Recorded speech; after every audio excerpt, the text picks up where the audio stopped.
Inzoi, the game that's become The Sims' biggest competitor without even being released yet. Now, you might be thinking, how can a game that's not even out yet pose a threat to such an iconic franchise? Well, let me tell you.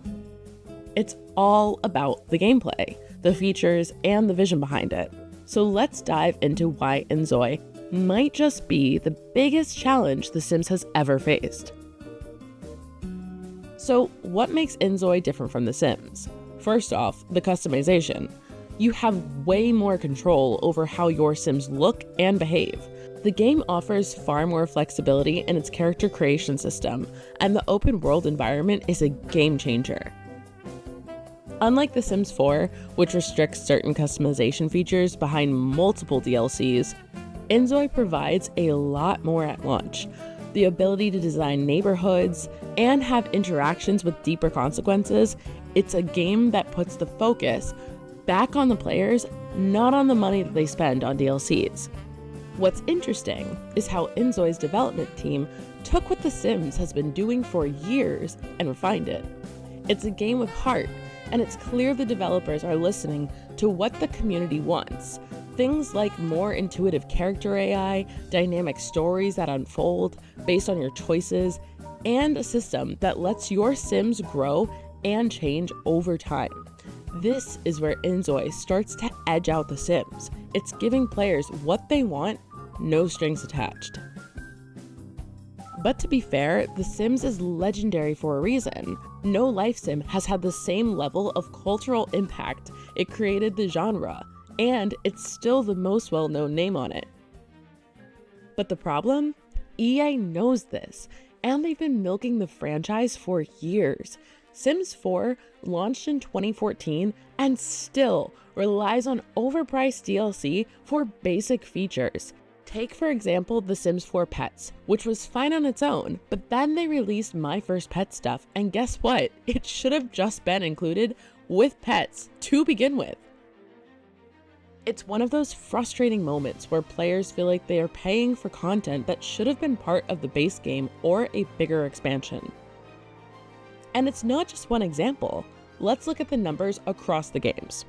The Sims 1 had a base game and 7 expansion packs. The Sims 2 had a base game and 8 expansion packs, but it also introduced stuff packs, which added another 5. The Sims 3 had a base game and 11 expansion packs with 9 stuff packs. The Sims 4, 1 base game, 11 expansion packs, 9 game packs, 18 stuff packs, and 33 kits. That brings the total to 71 DLCs, and they're still adding more. Let's break down the price differences. When The Sims 1 launched, it cost about $49.99 for the base game. If you wanted the full experience with all 7 expansions, you were looking at a total of $350. The Sims 2 base game came in at $39.99, and with its 13 DLCs, the total cost was about $500. The Sims 3? $49.99 for the base game, and roughly $700 for all expansions and stuff packs combined. But when we look at The Sims 4, the base game costs $39.99, and with all 71 DLCs, you're looking at around $1,400. That is a lot of money for a game that's been relying on DLC to fill out its content. I'm interested in humanity, and things like games can teach us a lot about social systems, about biology. So before we dive into The Sims 4 and its DLC heavy cash grab, let's take a step back and look at the origins of the game. The franchise began with Will Wright, the genius behind the original Sim City, which laid the foundation for The Sims. Will Wright's vision was to create a game that simulated life and a human interaction, offering players a sandbox where they could design their own communities and control virtual people. The first Sims game, released in 2000, was a massive success. Thanks to its unique concept and open-ended gameplay, it quickly became a cultural phenomenon. Plays in bed, does all these things, it upsets the gnomes. But the most upsetting thing is that he mistreats the plastic flamingo on the lawn. Wright stayed heavily involved with the franchise, shaping the direction of the games with each new iteration, from The Sims 1 all the way to The Sims 3. But in 2009, after the release of The Sims 3, Wright walked away from the franchise. He sold the rights to EA, and while he continued to make games through his studio Stupid Fun Club, he wasn't part of The Sims anymore. And that's when things started to change. EA took full control, and what was once a game driven by creativity and freedom slowly morphed into a product designed to generate more revenue. The Sims 4 launched in 2014, and while it had its fair share of improvements, it quickly became apparent that the focus was no longer on delivering a rich, expansive experience for players. It was on milking fans for as much money as possible. The constant DLC releases, the broken promises, the incomplete base game, it felt like The Sims was no longer about the players and the creativity that made it great. It was about monetization. And with Will Wright gone, the franchise lost the guiding hand of someone who understood the balance between innovation and business. Now don't get me wrong, The Sims games still have an audience, but it's clear that the focus has shifted from player satisfaction to profit. In my opinion, Will Wright's departure was a turning point. He was the soul of The Sims, and without him, it feels like EA turned a beloved creative sandbox into a cash machine. Maybe that's why so many players like the older games more.